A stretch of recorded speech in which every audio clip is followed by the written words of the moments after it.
Hello दोस्तों, नमस्कार। मेरा नाम है राशिद अली और मेरे चैनल का नाम है सी एस स्टडी बी सी।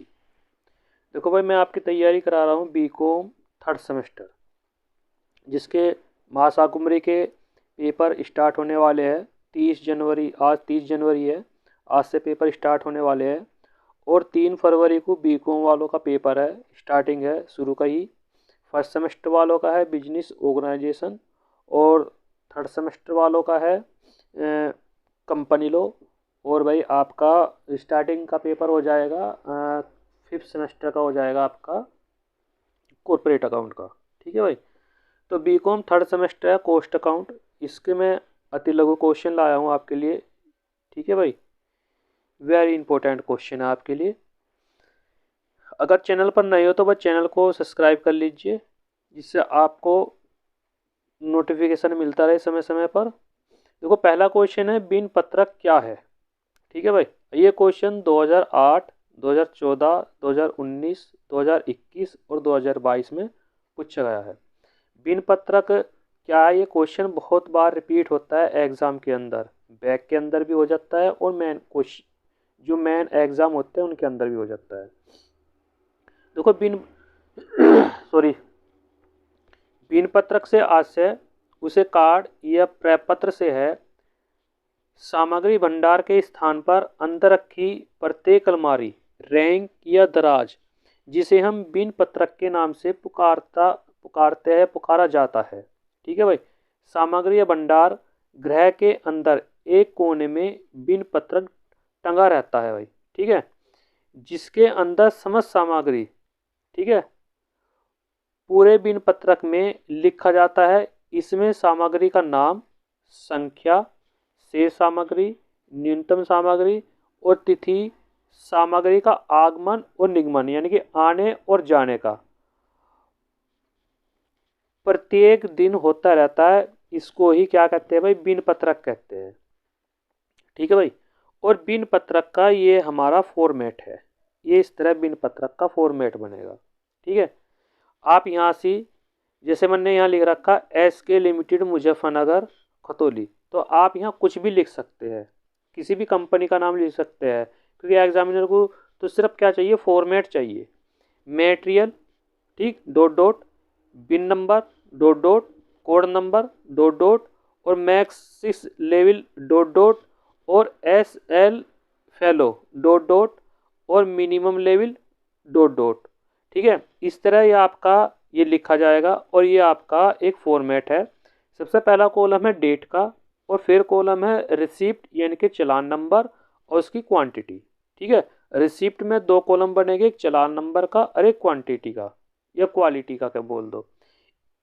फिर अगला कॉलम बनेगा इशू का, यानी कि आपने कितनी ये मतलब इशू करी है, रजिस्ट्रेशन नंबर और क्वांटिटी। और लास्ट में कॉलम बनेगा बैलेंस क्वालिटी का। ठीक है, और रिमार्क लग जाएगा। और इसमें आप ये 1 2 3 4 इस तरह कॉलम बढ़ा भी सकते हो। इतना सा भी अगर आपने सॉरी, अगर आपने इतना भी फॉर्मेट बना दिया तो आपको नंबर मिल जाएंगे, क्योंकि ये 3 नंबर में या 5 नंबर में पूछ सकता है। यानी कि आपके जो अति लघु क्वेश्चन आते हैं वो आता है 3 नंबर का भाई। ठीक है, कितने का आता है, 3 अंक का आता है। और जो वेरी शॉर्ट क्वेश्चन होता है वो 7 साढ़े 7 नंबर का होता है आपका। ठीक है, तो ये क्वेश्चन आपको अति लघु में भी पूछ सकता है और लघु में भी पूछ सकता है, दोनों में वो क्वेश्चन पूछ सकता है। ठीक है भाई। नेक्स्ट क्वेश्चन चलते हैं। नेक्स्ट क्वेश्चन है सामग्री के न्यूनतम का क्या आशय है। ठीक है भाई, what is minimum level of material. ये क्वेश्चन आपका 2009 और 2015 में आया था। ठीक है भाई, क्योंकि एग्जामिनर का कुछ नहीं पता होता कि वो कितना पुराना क्वेश्चन दे दे और कितना आपको नया दे दे वो। ठीक है, तो आंसर है इसका आपका भाई, सामग्री न्यूनतम स्तर से आशय कि स्कंद की वह मात्रा जिसे स्कंद की मात्रा कम होने पर उत्पादन कार्य में रुकावट आ जाती है, उसे सामग्री का न्यूनतम स्तर कहा जाता है। सामग्री न्यूनतम स्तर का सूत्र यह है भाई, मिनिमम लेवल बराबर R O order level minus कोष्टक में average use rate into average reorder period. ठीक है भाई, तो ये एक छोटा सा फॉर्मूला है, इसमें अगर याद कर सकते हो तो भाई याद कर लीजिए, नहीं तो कोई बात नहीं, थ्योरी तो आप लिख सकते हो। ठीक है, क्योंकि सूत्र के बारे में पूछा नहीं है, सूत्र दे भी सकते हो और नहीं भी। क्वेश्चन नंबर 3, समाकलित लेखा विधि का दूसरा नाम क्या है भाई? समाकलित लेखा विधि का दूसरा नाम है एकीकरण लेखा पद्धति। ये क्वेश्चन 2009 में पूछा गया था, यानी कि 2009 से लेकर के 2022 तक का समावेश है ये क्वेश्चन। ठीक है भाई, अब क्वेश्चन बहुत इंपॉर्टेंट है, क्वेश्चन नंबर 4, एबीसी विश्लेषण से क्या आशय है? 2007, 10, 11, 12, 13, 14, 15, 16 में नहीं आया, 17, 18, 19 और 20 में लॉकडाउन था, 19, 20, 21 में नहीं पूछा, 22 में नहीं पूछा, आपके पूछने की पूरी संभावना है। एबीसी विश्लेषण से क्या आशय है? ठीक है, ये पूछता रहता है। अब देखो एबीसी है क्या? देखो एबीसी विश्लेषण के अंतर्गत किसी संस्था की सामग्री सूची की मदों की लागत महत्ता को मापा जाता है।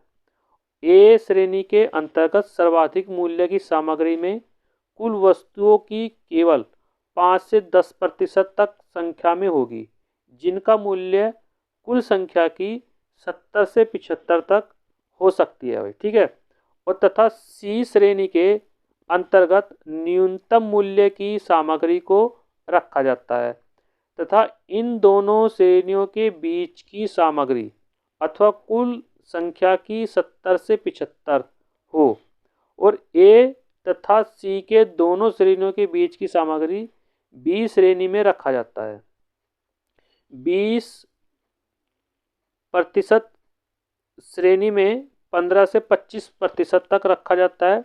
इसका प्रयोग सामग्री तालिका का अनुमान लगाने, आदेश की प्राप्ति, निर्गमन, निरीक्षण तथा सुरक्षा स्टॉक का निर्धारण करने के लिए किया जाता है।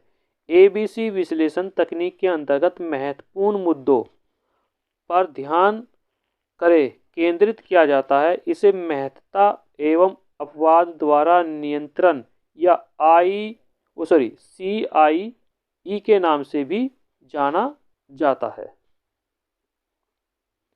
ठीक है भाई, तो ये क्वेश्चन था, बहुत इंपॉर्टेंट क्वेश्चन हमारे पास। एबीसी विश्लेषण क्वेश्चन में बार बार पूछता रहता है। अगला क्वेश्चन हमारे पास क्वेश्चन नंबर 5,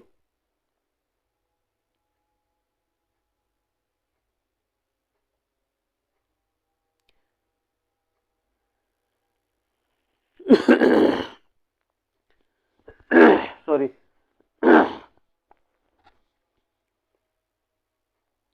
अर्ध परिवर्तनशील लागत क्या है? What is semi variable cost? 2007 में क्वेश्चन पूछा है। ऐसे वह जो न तो पूर्ण स्थिर होते हैं और न ही पूर्ण रूप से परिवर्तनशील होते हैं, जिनका कुछ भाग स्थिर तथा कुछ भाग परिवर्तनशील होता है, अर्ध परिवर्तनशील लागत कहलाते हैं। इसका अनुमान विश्लेषण के आधार पर प्रवृत्ति अनुसार लगाया जाता है। ठीक है भाई, क्वेश्चन नंबर 6 है, संयुक्त उत्पाद क्या है? ये आपका 2007, 2008 और 2022 में आपका क्वेश्चन पूछा गया था। जब कभी एक प्रक्रिया द्वारा दो या उससे अधिक समान महत्व को वस्तु उत्पादित किया जाता है, तो जिनका प्रयोग आगामी प्रक्रियाओं में उत्पाद को पूर्ण बनाने हेतु किया जाता है, उन उत्पादों को संयुक्त उत्पाद कहते हैं। जैसे अशोधित पेट्रोलियम से प्राप्त अशोधित तेल, वैसलीन, मिट्टी का तेल, डीजल या पैराफिन इत्यादि सभी पदार्थ पेट्रोलियम से सह उत्पाद होते हैं भाई। ठीक है,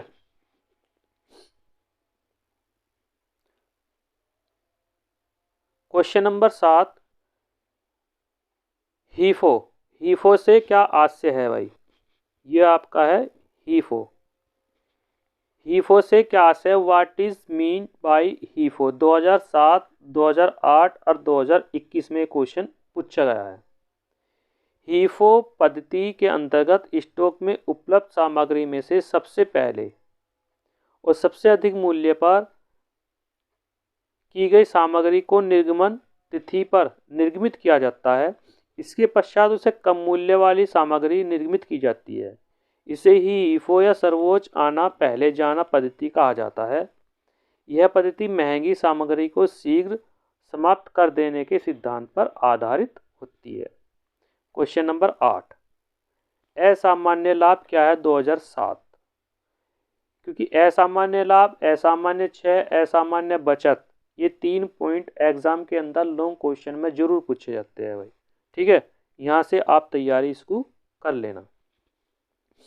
क्वेश्चन नंबर 8 है, असामान्य लाभ से आशय उन लाभों से है जो कि उत्पादक के प्रयासों एवं आकस्मिक घटनाओं के कारण वास्तविक उत्पादन के सामान्य उत्पादन से अधिक होने की दशा में होता है। इसी अंतर को असामान्य बचत या लाभ कहा जाता है।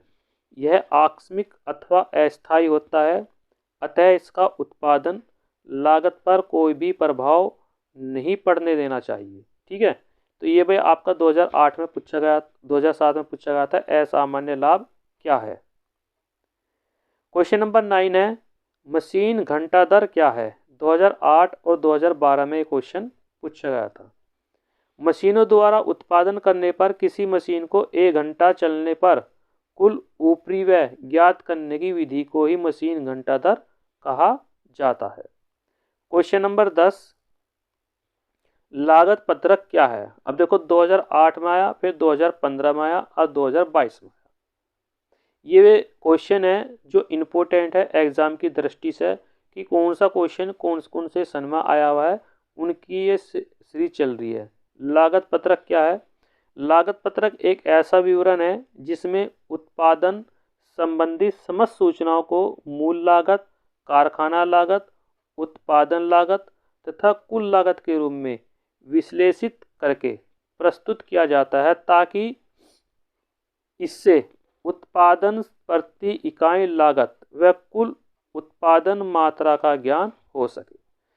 आज के लिए इतना ही काफ़ी है। थोड़ा थोड़ा क्वेश्चन लेकर चलेंगे क्योंकि ज़्यादा लंबी वीडियो हो जाएगी तो आप देख नहीं पाते। ठीक है भाई, अगर चैनल पर नहीं हो तो चैनल को ज़रूर सब्सक्राइब कर लीजिए। ठीक है भाई, इसी तरह नेक्स्ट वीडियो आएगी आपकी और आपके तैयारी के लिए बेनिफिट रहेगी। ठीक है भाई, थैंक यू, नमस्कार।